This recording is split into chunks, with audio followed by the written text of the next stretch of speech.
মুগ্ধ তো যমজ দুই ভাই হয়েছে। মুগ্ধর এক ভাই বড় আছে, খুবই ভালো পরিবারের ছেলে, ইউনিভার্সিটিতে পড়তো। মুগ্ধ এরপরে কোটা আন্দোলনের জন্য আন্দোলন করে একটা ভালো ছেলে গুলি খেয়ে শহীদ হয়ে গেল।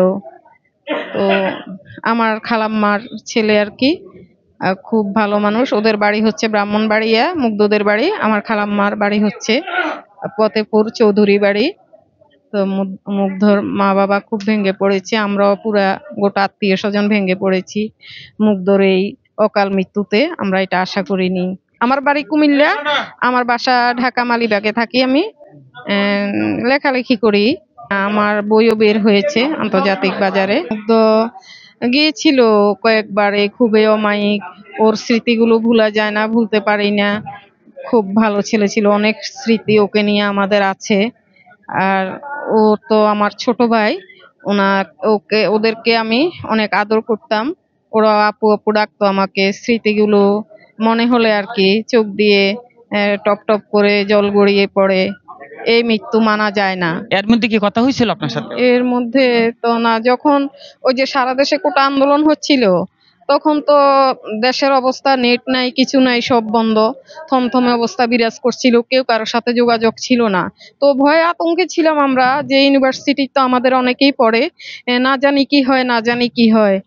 সব আত্মীয় স্বজনের জন্য আমরা খুব আতঙ্কে থাকতাম। ঘর থেকে তখন কেউ বের হতে পারছিল না কোটা আন্দোলনের সময়। খুবই খারাপ পরিস্থিতি ছিল দেশে আর কি। কোনো ভাবিনি মুগ্ধর যে এই ঘটনা ঘটবে। আহারে, কত সুন্দর ছেলেটা প্রাণ দিল।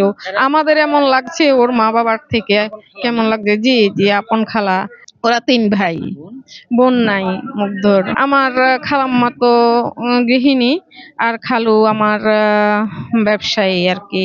আমি দোয়া করি মুগ্ধ এবং যারা যারা শহীদ হয়েছে, সাইদ, আবু সাইদ, আরো মুগ্ধের মতো এমন অনেক প্রাণ অকালে ঝরে গেছে, তাদের আত্মার মাগফিরাত কামনা করি, বিনম্র শ্রদ্ধা জানাই তাদের প্রতি। তারা যেন পৃথিবীতে অবিস্মরণীয় হয়ে আছে এবং থাকবে আমাদের মাঝে। আমার মা খালারা 5 বোন। তো আম্মু হচ্ছে ছোট খালা আমার। উনি যাকে একটা চৌধুরী, ওনারই ছোট খালার ছেলে মুগ্ধ। আসলে মুগ্ধর কথা বললে তো সবারই চোখে অশ্রু ঝরে। মুগ্ধর জন্য আমরাও দোয়া করি। আপা ভালো থাকবেন আপনি। জি, আপনারাও ভালো থাকেন। মুগ্ধ তার বাবা মাকে আমার সালাম দিবেন এবং মুগ্ধের জন্য আমরা দোয়া করি, আল্লাহ পাক তাকে যেন বেহেশত নসিব করে।